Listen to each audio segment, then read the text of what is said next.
ఇది కేవలం సమాచారంగా మాత్రమే భావించండి. వైద్య నిపుణులను సంప్రదించండి. ఇలా ఎరువులతో, పురుగుల మందులతో పండించుకునే కూరగాయల కంటే అది బెటరా అని. కోర్స్ అందులో కూడా హార్మోన్స్ అని ఎక్కిస్తున్నారు ఫుల్గా. కోళ్ళని వాటికి పెట్టే యాంటీబయాటిక్స్ మనం డైరెక్ట్గా ఇప్పుడు నేను యాంటీబయాటిక్ తీసుకోకూడదు, నేను న్యాచురల్ వేస్లోనే ఉంటానని అంటాను, వెళ్ళి నేను నాన్ వెజ్ తిన్నానంటే దాంట్లో ఉన్న యాంటీబయాటిక్స్ చాలు నా బాడీ. ఒక టైంలో రెసిస్టెన్స్ వచ్చేస్తుంది. కోడి అది ఒక చోట నిలవదు, తిరుగుతూనే ఉంటుంది, దాని నేచర్ అది.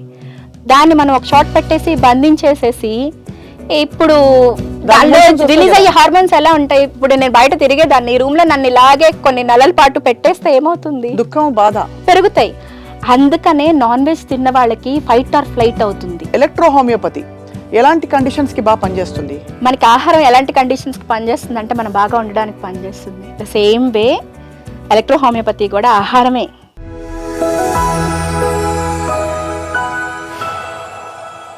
మాంసాహారం, శాకాహారం వీటిలో మీరు ఏమన్నా మీ ట్రీట్మెంట్ మెథడాలజీ ప్రకారం బాడీ డైజెస్ట్ చేసుకోలేదని కొన్ని స్టోరీస్ చదివా, డైజెస్ట్ చేసుకోవడానికే మన అసలు ప్లాంట్సే డైజెస్ట్ చేసుకోలేమని ఇంకొన్ని స్టోరీస్ చదివా. మధ్యలో చాలామందికి ఇలా ఇప్పుడు పుట్టుకతో లేకపోతే ఇంట్లో అలవాటు ప్రకారం ఒక హ్యాబిట్ ఉంటుంది. కొంతమంది వెజిటేరియన్, కొంతమంది నాన్ వెజిటేరియన్. మీరు ఏం చెప్తారు? ఇక్కడ ఫస్ట్ నేను చూసేది ఎప్పుడైనా ఐరిస్ చూస్తాను. ఐరిస్ చూసినప్పుడు వాళ్ళ డైజెస్టివ్ ప్యాటర్న్స్ ఎలా ఉంటే బాగుంటుంది. ఇప్పుడు నేను రా ఫుడ్ తిన్నాను, ఆ రా ఫుడ్ నాకు బాగా జరిగింది, మంచి జరిగిందని నేను మీకు అదే ఇచ్చాను అనుకోండి, అది మీ బాడీకి సెట్ అవ్వదు. మీ బాడీ నేచర్ ఏంటి నేను నాకు ఐరిస్ని చూస్తే తెలుస్తుంది. మీరు ఇచ్చే ఇన్ఫర్మేషన్ ప్లస్ ఐరిస్ కూడా నాకు చాలా మంచి వండర్ఫుల్ ఇన్ఫర్మేషన్ ఇస్తుంది. సో నేను వర్క్ చేసేది ఇలాగ చేస్తాను. రెండోది కామన్గా ఏం థింక్ చేయమంటానంటే, ఇప్పుడు ముస్లిం కమ్యూనిటీ అవ్వచ్చు, రాజులు అవ్వచ్చు, వాళ్ళకి వాళ్ళ జీన్స్ ఏంటి ఓల్డెన్ అంటే మనకు ఒక 10 తరాలు, ఒక 20 జనరేషన్స్ ముందు చూస్తే వాళ్ళు దేనికోసం ఉండేవాళ్ళని అంటే దే ఆర్ ఫర్ ఫైటింగ్. ఎదుటి మనిషి గురించి కొంచెం కూడా ఆలోచించకుండా ఆ ఎదుటి మనిషిని వాళ్ళు ఏదైనా చేయగలగాలి. సో అలాంటి రాజసికమైన ఆహారం ఏంటి అని అంటే మాంసాహారం. సో అలాగా ఉన్న ఫ్యామిలీ జనరేషన్స్లో వాళ్ళకున్న జీన్స్ ప్రకారంగా, జెనెటిక్ ప్యాటర్న్ ప్రకారంగా ఇప్పుడు నువ్వు తీసుకుని వచ్చి పప్పు పెట్టేసేస్తాను వాళ్ళని ఉండండి అని అంటే వాళ్ళ జెనెటిక్ ప్యాటర్న్ మేబీ కంపాటబుల్ అవ్వకపోవచ్చు. చిన్నపిల్ల అట్లా ఉంటుంది వాళ్ళకి. వాళ్ళకి చాలా కోపం తెచ్చుకుంటారండి. భోజనానికి పిలిచి వెజిటేరియన్ పెడితే ఏంటి నాన్ వెజ్ లేదా అని అడుగుతారు, అంతే కదా. అది వాళ్ళకి కంపాటబుల్ అవ్వచ్చు. అది ఎప్పుడు కూడా డైట్ వీళ్ళు అంటే అందరికి కామన్ గా చెప్పేది కాదు. అవును, ఎవరికి వాళ్ళకి ఇండివిజువల్ గా వాళ్ళు ఏంటి అంటే ఇక్కడ కమ్యూనిటీని కూడా నేను తీసుకొని వస్తున్నాను, వాళ్ళది ఏంటి అనే విషయం కూడా మనకు తెలియాలి. వాటిని బేస్ చేసుకొని చెప్పాలి. ఇప్పుడు బ్రాహ్మణ్ కమ్యూనిటీ ఉంది, ఇప్పుడు వాళ్ళలో కూడా ఎక్కువ మంది నాన్ వెజ్ ఇవన్నీ తినే పరిస్థితి ఉంటుంది. అది వాళ్ళకి కంపాటబుల్ కాదు, కానీ తింటున్నారు. తినడం వల్ల ఏమవుతుందని అంటే అది డిసీజ్ ని ప్రొవోక్ చేస్తుంది బాడీలో.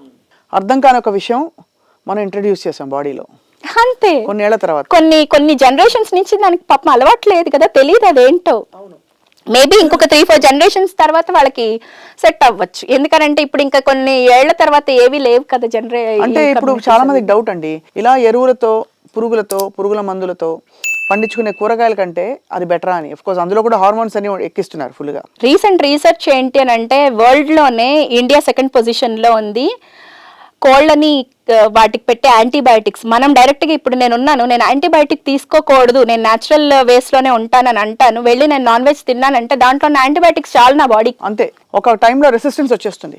సో అండ్ ఇంకొకటి ఏమవుతుందంటే కేజ్లో పెట్టిన కోళ్ళు అలాగే కదా పెంచుతున్నారు. కోడి అది ఒక చోట నిలవదు, తిరుగుతూనే ఉంటుంది, దాని నేచర్ అది. దాన్ని మనం ఒక చోట పెట్టేసి బంధించేసేసి ఇప్పుడు దానిలో రిలీజ్ అయ్యే హార్మోన్స్ ఎలా ఉంటాయి? ఇప్పుడు నేను బయట తిరిగేదాన్ని, ఈ రూమ్ లో నన్ను ఇలాగే కొన్ని నెలల పాటు పెట్టేస్తే ఏమవుతుంది? దుఃఖం, బాధ పెరుగుతాయి. అందుకనే నాన్ వెజ్ తిన్న వాళ్ళకి ఫైట్ ఆర్ ఫ్లైట్ అవుతుంది, బాడీలో అడ్రినలిన్ రిలీజ్ అవుతుంది. అవును. సో అదేంటి ఐదర్ సూయిసైడల్ టెండెన్సీస్, డిప్రెషన్స్ ని పెంచుతుంది, లేదు అని అంటే విపరీతంగా కోపం పెంచుతుంది. సో నాన్ వెజ్ సరిగ్గా మనకు ఆ కోళ్ళని కానీ వీటిని కానీ పెంచే విధానం సరిగ్గా లేకపోవడం వల్ల అవి తినడం వల్ల వచ్చే ప్రాబ్లమ్సే తప్ప వాటిని నేను తినొద్దని చెప్పను. ఫ్రీ రేంజ్ ఎగ్స్ అని, ఫ్రీ రేంజ్ పోల్ట్రీ అని ఇప్పుడు వస్తుంది, అందుకని అలా మీరు అన్నట్టుగా స్వేచ్ఛగా పెరిగేవి. అండ్ ఇంకొకటి కూడా జనరల్ నేను చెప్పేది ఏంటి అని అంటే, ఇప్పుడు ఈ రూమ్లోకి పాము వచ్చింది, పాము వస్తే మనం వెంటనే ఏం చేస్తాము? రాజసికంగా ఉండే వాళ్ళైతే చంపుతారు, అలా కాకుండా సాత్వికంగా ఉండే వాళ్ళైతే నన్ను నేను కాపాడుకుంటానని పరిగెడతారు. Fight or flight. అలాగే ఇది ఏదైనా ఒక దాన్ని చంపుతుంది అన్నప్పుడు కొన్ని మైక్రో సెకండ్స్లో బాడీలోకి అంటే ఫైట్ చేసే నేచర్ కానీ ఫ్లైట్ అయ్యే నేచర్ కానీ వారిపోయే నేచర్ కానీ అవుతుంది. అలాగే ఏదైనా ఒక జంతువుని చంపేటప్పుడు ఆబ్వియస్లీ దాని బాడీలో అవి రిలీజ్ అవుతాయి. అవును. సో అవి రిలీజ్ అయ్యేటప్పుడు అది తిన్న మనం కూడా ఎక్కువైపోతుంది. కానీ నేను నాన్ వెజ్ తినద్దని చెప్పట్లేదు, లిమిట్ చేయండి. అది ఓల్డెన్ డేస్లో ఏదైనా పండుగ వచ్చినా ఇంటికి ఎవరైనా చుట్టం వచ్చినా అప్పుడు ఇవి ఉండేవి. ఇప్పుడు మధ్యాహ్నం సాయంత్రం పొద్దున అన్ని పూట్ల అదే ఉంటుంది. అది పెట్టకపోతే ఇందాక మీరు అన్నట్లు మనం ఇచ్చేది ఫుడ్డే కాదన్న ఫీల్ తోటి ఉంటున్నారు. కరెక్ట్. సో ఎవరికి వాళ్ళకి పర్సనల్గా అవేర్నెస్ రావాలి. మీలాంటి వాళ్ళు ఇలాంటి షోస్ ఏదైనా చేసినప్పుడు డెఫినెట్లీ ఇలాంటి వాటిని ఎక్కువ మందిని చెప్పే వాళ్ళని కనుక తీసుకొని రాగలిగితే ఒక మంచి మాట 10 సార్లు చెప్పినప్పుడు సరే విందాంలే అనని 1% పీపుల్ చేంజ్ అయినా హ్యాపీగానే ఉంటుంది. ఖచ్చితంగా. ఐ థింక్ ఎవరి వెల్నెస్కి వాళ్ళు బాధ్యులు అన్న విషయం అయితే అర్థం అవుతుంది. వెల్నెస్ ఎలా ఉంటుందో తెలుసుకునే లోపు doctor Jyotsna Teja, electro homeopathy ఎలాంటి కండిషన్స్కి బాగా పనిచేస్తుంది? మనకి ఆహారం ఎలాంటి కండిషన్స్కి పనిచేస్తుంది అంటే మనం బాగా ఉండడానికి పనిచేస్తుంది. The same way electro homeopathy కూడా ఆహారమే. అది plant based, non poisonous plant based. నేను ఆ హోమియో మెడికేషన్స్ ఇచ్చేటప్పుడల్లా నేను చెప్పేది ఏంటి అని అంటే ఇది నథింగ్ బట్ ఫుడ్. మీ ఫుడ్లో మీకు అందనవి ఈ ప్లాంట్స్లో ఉంటున్నాయి, నేను అవి ఇస్తున్నాను అంతే తప్పితే నేను మెడిసిన్ ఇవ్వట్లేదు. ఫుడ్డే మీకు ఇంకొంచెం అన్రిచ్డ్గా ఇస్తున్నాను అని చెప్తాను అనమాట. వాట్ నాట్ ఇప్పుడు ఎవరికైనా దగ్గుంది అనుకోండి, నాకు ఎంతో మంది క్లయింట్స్ ఉంటారనమాట, they are very fond of electro homeo medications. దగ్గుకి ఒక 15-20 years నుంచి ఉన్న దగ్గుని కూడా 1 week 10 daysలో కంప్లీట్గా క్యూర్ అయ్యే ఉంటే మిరాకిల్గా ఫీల్ అవుతారు కదా. డెఫినెట్గా ఫీల్ అవుతారు సార్. నాకు అలాంటి క్లయింట్స్ చాలా మంది ఉన్నారు. ఇంకా ఏమేమి మిరాకిల్గా క్యూర్ అవుతాయి? బికాజ్ అందరూ సయాటికా కండిషన్స్లో అండి, సయాటికా స్ట్రక్చరల్ కరెక్షన్ చేస్తారు ఎవరైనా, లైక్ ఆస్టియో, ఖైరో ఇవన్నీ చేస్తారు. ఫిజియోథెరపీ ఉంటుంది, ఐస్టిమ్ లాంటి కొన్ని మోడర్న్ టెక్నిక్స్ ఉంటాయి. ఇవన్నిటితో పాటుగా మనకి B6 వైటమిన్ తగ్గడం వల్ల, కంప్రెషన్ ఇవన్నీ ఉండడం వల్ల వస్తాయి. వాటిని కూడా మనకి అంటే ఒక డిసీజ్లో 33% న్యూట్రిషన్ పార్ట్ ఉంటుంది. అది మనకి ఎలక్ట్రో హోమియో మెడికేషన్స్ తోటి పర్సన్కి హెల్ప్ అవుతుంది అనమాట. ఎప్పుడు సింగిల్గా వర్క్ చెయ్యవు మేడం. ఇప్పుడు only electro homeo, only chiro, only acupuncture ఎప్పుడు హెల్ప్ చేయవు. ఇంటిగ్రేటెడ్గా ఉంటేనే. మనం ఇందాక కొద్దిగా ఆపాము బాడీ, మైండ్, సోల్, అన్నమయ, ప్రాణమయ, మనోన్మయ కోశ. ఒక పర్సన్ డిసీజ్డ్ ఫేజ్లో సఫర్ అవుతూ మన దగ్గరకు వచ్చేటప్పటికే ఈ 3 కోశాసు ఎఫెక్ట్ అయ్యున్నాయి, which contributes 33% for the disease. So physical బాడీని ట్రీట్ చేయాలి, అన్నమయాన్ని ట్రీట్ చేయాలి అని అంటే సర్జరీస్, ఇప్పుడు వాడే మెడిసిన్స్, పారాసెటమాల్ కానీ ఇలాంటివన్నీ కూడా. నెక్స్ట్ ఆల్టర్నేట్ థెరపీస్లోకి వచ్చేటప్పటికి ఖైరో కరెక్షన్స్ ఇట్లాంటివన్నీ హెల్ప్ చేస్తాయి. ఆయుర్వేద థెరపీస్ ఇవన్నీ హెల్ప్ చేస్తాయి. సో అన్నమయ కోశాన్ని డీల్ చేయాలంటే ఒక 33% మాత్రమే వీటితో సెట్ అవుతుంది. రిమైనింగ్ 66% మైండ్ కంట్రిబ్యూట్ చేస్తుంది. నాకెందుకు ఈ బాధ వచ్చింది, నేను ఎందుకు సఫర్ అవుతున్నాను, నాలాంటి వాళ్ళందరూ బాగానే ఉన్నారు కదా, నా ఏజ్ వాళ్ళు నాకే ఎందుకు వస్తుంది అనే ఒక మైండ్ ఇంపాక్ట్ ఉంటుంది. సో వాటికి హోమియో అండ్ ఎలక్ట్రో హోమియో చాలా బాగా హెల్ప్ చేస్తాయి. సో ఎందుకు అనంటే ఈ 2 మెడికల్ సిస్టమ్స్లో అక్కడ ఫిజికల్గా నేను ఆకుల్ని కానీ ప్లాంట్స్ నుంచి వస్తుంది అంటున్నాను కానీ వాటిని ఇవ్వట్లేదు, ఓన్లీ ప్రభావాన్ని మాత్రమే ఇస్తున్నాను. Where there is no body, only mind.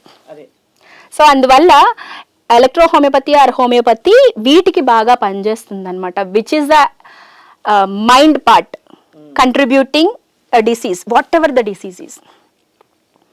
So and third one వచ్చేటప్పటికి soul. Acupuncture work so classically for the physical issues. ఆ 33% సోల్ అనేది ప్రాణమయ కోశాన్ని ట్రీట్ చేయడానికి ఆక్యుపంక్చర్ హెల్ప్ అవుతుంది. So whatever the diseases ఈ 3 కనుక మనం ఇంకార్పొరేట్ చేయగలిగితే ఇంటిగ్రేటెడ్గా చాలా మంచి రిజల్ట్స్ ఉంటాయి ఏ కండిషన్కి అయినా సరే. కానీ మనకి వారం ఒంగోలు రావడం ఇబ్బంది అవుతుందని చూస్తున్నాను. లేదు మేడం, హైదరాబాద్ జూబ్లీ హిల్స్లో కన్సల్టేషన్స్ ఉన్నాయి. Okay that's great. జ్యోత్స్న గారు, మీరు ఇందాక నాకు కైరోపాక్టర్గా you are the only female chiropractor కదా, ఇలా పట్ అన్నారు కదా, ఆ తర్వాత బాగా నిద్ర వస్తుంది, ఎందుకు? రిలాక్స్ అయింది. అంతేనా? సడన్గా ఇప్పుడు ఎలా నేను నిద్ర ముంచుకొచ్చేస్తోంది, అలా ఇన్స్టెంట్ రిలీఫ్ వస్తుంది చాలా విషయాలలో. సో మీరు వెల్నెస్ అంటే ఏం చెప్తారు డాక్టర్ జ్యోత్స్న తేజ గారు? వీళ్ళకి వెల్నెస్ ఉంది అంటే జబ్బు లేదు అని. వెల్నెస్ సంపూర్ణంగా మీ ఐడియా ప్రకారం ఎలా ఉండాలనుకుంటారు? Body, mind and soul. Body, mind and soul పరంగా ఏంటి అని అంటే మంచిగా నిద్ర పట్టాలి. కూర్చొని ఒక మనిషితో మాట్లాడుతున్నప్పుడు మనకి ఆవలింతలు ఇవన్నీ కూడా రాకూడదు. అవి వచ్చాయి అని అంటే you're one set of like ఒక చిన్న వీక్నెస్ లో ఉన్నాము అని అర్థం అనమాట. అంటే వర్క్ ఆవలింతలు లేకుండా నిద్ర వస్తే కూడా అదేనా? అంతే అంతే కదా, రైట్. అంతే. సో వర్క్ ని పర్ఫెక్ట్ గా చేయగలిగేటట్లుగా మన బాడీకి గనక ఎబిలిటీ ఉండగలిగితే చాలు. ప్రతి మనిషి కూడా వర్క్ చేయడానికే ఉన్నారు. అవును. సోమర్తనంగా ఉండడం ఎవరికి కూడా కరెక్ట్ కాదు. సో వాళ్ళ పని వాళ్ళు చేసుకోగలిగి రాత్రులు చక్కగా నిద్రపోయి ఎలాంటి ఆహారం, ఇప్పుడు నేను బయట తిన్నాను అని అంటే నాకు అది అరగలేదు అనే మాట ఉండకూడదు. రాళ్ళు తిన్నా అరిగించుకోగలిగే క్యాపబిలిటీ మన బాడీకి ఉంది. సో అది ఉండాలి. మంచి ఆహారం రోజు తినాలి. ఇఫ్ ఎట్ ఆల్ నాకు అవకాశం కుదరలేదు, ఇప్పుడు నేను బయట సమోసా తిన్నానంటే అది నా ఎసిడిటీని పెంచుకోవద్దు. సో రెసిలియన్స్ ఉండాలి, బాడీ ఉండాలి. డైజెస్టివ్ సిస్టమ్ బెటర్ గా ఉండాలి, బెటర్ గా స్లీప్ ఉండాలి, ఎక్కువ టైం వర్క్ చేయాలి. అండ్ మా ప్రోగ్రామ్స్ అన్ని కూడా ఎలా డిజైన్ చేస్తామంటే మీకు అన్నట్లుగా డిజైన్ చేయము. మీకు ఎలాంటి వర్క్ మీరు కమింగ్ 5 years 10 years లో నేను ఇంత ఎనర్జీ తోటి వర్క్ చేయాలి అని నేను అనుకుంటున్నాను అని అంటే దానికి తగ్గట్లుగా మీకు మీ వెల్నెస్ని మేము డిజైన్ చేస్తాం according to your bodies nature. అంటే ఇప్పుడు నేను రోజుకి 20 గంటలు ఈజీగా వర్క్ చేయగలను. అదే ఇంకొక పర్సన్ చేయమంటే వాళ్ళకి 3-4 hours కొంచెం రెస్ట్ కావాలి.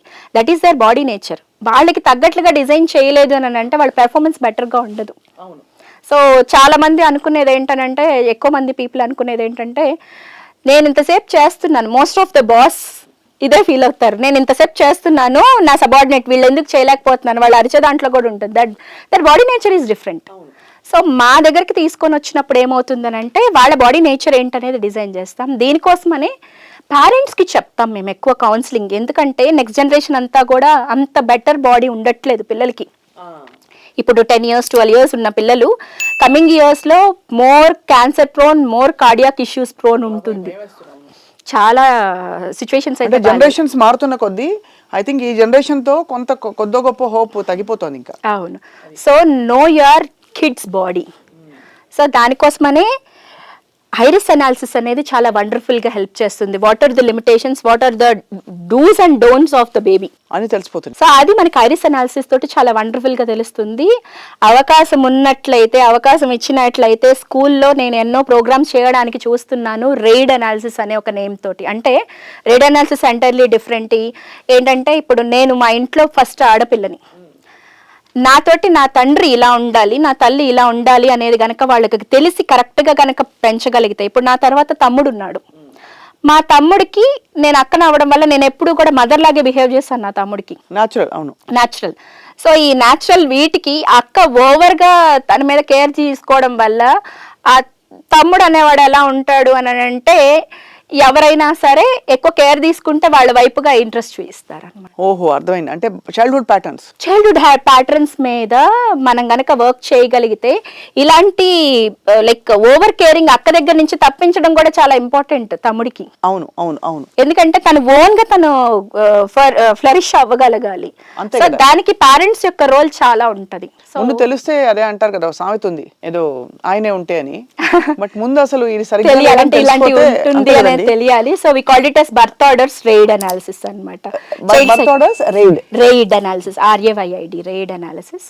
సో ఇది మేము స్కూల్స్ లో పేరెంట్స్ మీటింగ్స్ లో ఎక్కువ చెప్పడానికి ఇంట్రెస్ట్ చూపిస్తూ. అంటే పిల్లలకు ఉండే ట్రెండ్స్ కూడా అక్కడి నుంచి వచ్చినవే అని మనం అన్వయించుకోవాలి. అందుకే ఇన్నర్ చైల్డ్ హీలింగ్ చాలా ఇప్పుడు people are focusing a lot on it కదండి. ఉదాహరణకి బాగా ఎక్కువ ప్రొటెక్టివ్గా ఉండే తల్లుల పిల్లలు కూడా, మగపిల్లలు ఎస్పెషలీ ఎక్కువగా కంట్రోలింగ్గా వాళ్ళు అదే ఎక్స్పెక్ట్ చేసి వాళ్ళ నువ్వు చంద్రుడివి అని పెంచితే క్లస్టర్ బి డిజార్డర్స్ చాలా ఎక్కువ వస్తున్నాయి, ఎక్కువగా వస్తున్నాయి.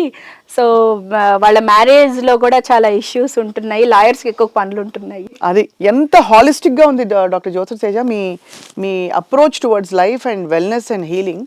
నిజంగా చాలా ఫ్యాసినేటింగ్ గా ఉంది. మీరు ఒకసారి అనుమతిస్తే మీ ఒంగోలు సెంటర్కి మేము వస్తాం. Please madam. వైజాగ్ లో కూడా ఉన్నాయి, ఇక్కడ హైదరాబాద్ లో కూడా ఉంది, కన్సల్టేషన్ మాత్రం ఉంది కానీ క్లినిక్ ఇంకా లేదు కాబట్టి ఇంకా 2 months లో వచ్చేస్తుంది. ఓకే, వచ్చి మాకు ఐరిస్ మెషిన్స్ అన్ని చూసి మీరు మా కళ్ళు కూడా చూసి ఆ పాట చూడండి, నా కళ్ళు చెబుతున్నాయి అని, అలా మా కళ్ళని మేము చూపించుకుని మాకు అన్ని డిసీజ్లు దరిదాపుల్లో కూడా రాకుండా సంపూర్ణ ఆరోగ్యంతో, సంపూర్ణ జీవితం ఆనందంతో, ఆరోగ్యం ఒకటే కాదు జీవించాలి అందరూ అని కోరుకుంటున్నాం. ఫైనలీ మీ మెసేజ్ సాక్షి ప్రేక్షకులకి. సంపూర్ణ ఆరోగ్యం, సంపూర్ణ జీవితం అని అంటే ఒక మనిషి యొక్క ఆయుర్దాయం 132 సంవత్సరాలండి. బావ్. ఈజీగా మనం 132 సంవత్సరాలు మన పూర్వీకులు బ్రతికారు. సో నేను ఇప్పుడు ఎవరు అడిగినా కానీ నేను చెప్పేది ఏంటనంటే నేను 132 సంవత్సరాలు బ్రతుకుతాను అనంటే నా ఎంటైర్ టీం అందరూ కూడా వాళ్ళ వయసుని క్యాలిక్యులేట్ చేసుకొని మేడం మేము 124, మేడం మేము 129 అని చెప్పేవాళ్ళు ఉన్నారు. అంతే, అంత అద్భుతంగా అంత అద్భుతంగా నా టీం కూడా ఉంటారు. సో నేను చెప్పేది ఒకటేంటంటే ఎక్కువ మంది దగ్గర నేను వినేది నేను 60 సంవత్సరాలు ఉంటే చాలు, 70 సంవత్సరాలు ఉంటే చాలు, ఇలాంటి ఒక ప్రీడిటర్మైన్డ్ గా ఉంటుంది. అదే, సో అది పెట్టుకోవద్దు. ఫస్ట్ ఆ మెంటాలిటీ గనక చేంజ్ అయితే అన్నీ బాగుంటుంది. సంపూర్ణ ఆరోగ్యం ఎక్కడి నుంచి వస్తుంది అని అంటే మీ థాట్ ప్రాసెస్ నుంచే వస్తుంది. సో ఆ థాట్ ప్రాసెస్ని చేంజ్ చేయండి, ఖచ్చితంగా మనకు కావాల్సింది డిమ్యూనిటీ మనకు అందిస్తుంది. చాలా బ్యూటిఫుల్గా చెప్పారు. మీ అద్భుతమైన పరిశోధనకి, మీరు చేస్తున్న గ్రేట్ వర్క్కి థ్యాంక్ యూ వెరీ మచ్ అండి. సాక్షి సలాం. నమస్తే అండి. నమస్తే.